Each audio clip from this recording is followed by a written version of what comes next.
using the Frogotter education system, and today we are doing N014 rounding, and my special guest is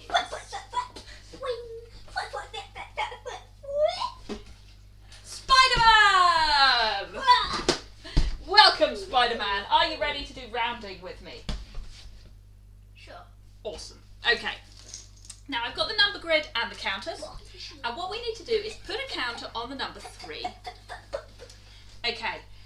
Now Spider-Man, if you can imagine a 0 here, that would be really helpful. Is the counter closer to 0 or to 10?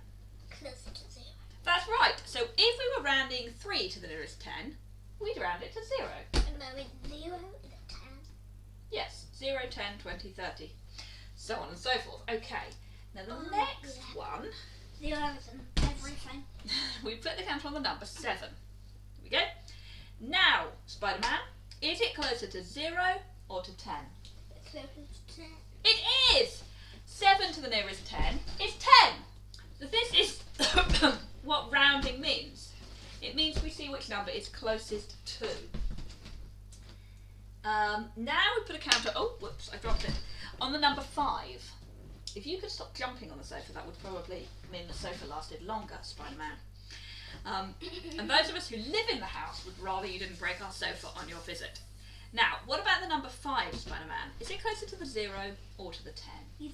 You told me you even had a pet dinosaur. Do not have a pet dinosaur. No.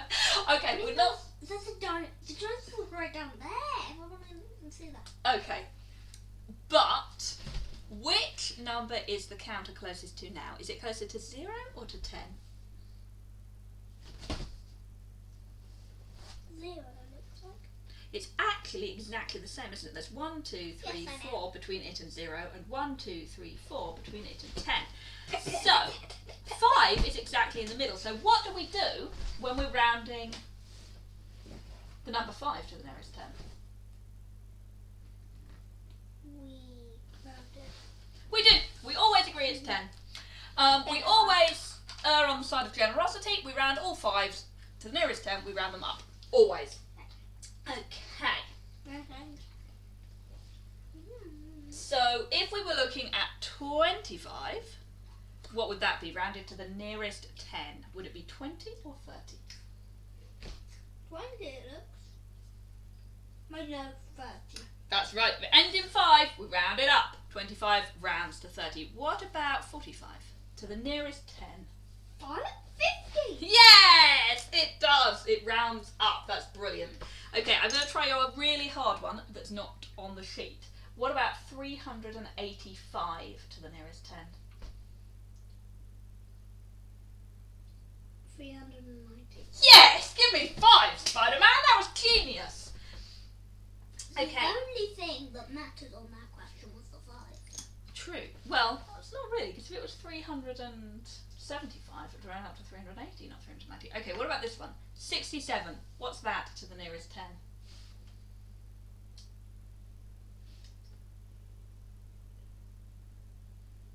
80. No, 67 to the nearest 10 is 70. Ah! What? Well, because it's 67 and it's really close to 70, see? I forgot. Yeah, you rounded too high. Let's try another one. What about 4? 0. Yes! What about 31?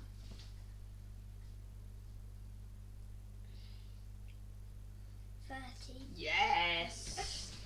I've got... Okay, so since you're doing so well, it says, can you round to the nearest 100? Now, the number grid doesn't actually go above the number 100, so we're going to have to try some imaginary ones. But you did the imaginary one with 390, so I'm pretty good with that. So how about these? Can you round 234 to the nearest 100? 200. Yes! That's spectacular! What about... All of them's 50, which is half the way, and as you know, 5 always round up. So 50 and 50 is 5. Yeah, but 234 is rounding down to 200, isn't it? Uh-huh. Okay, what about 199? 200. Yes! Clearly.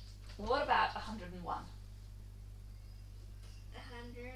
What about 89?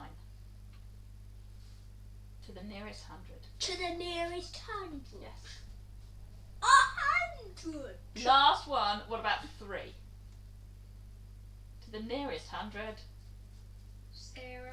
Yes! You are brilliant at rounding. That is ace work. Thank you very much for joining us. I hope we'll see you again.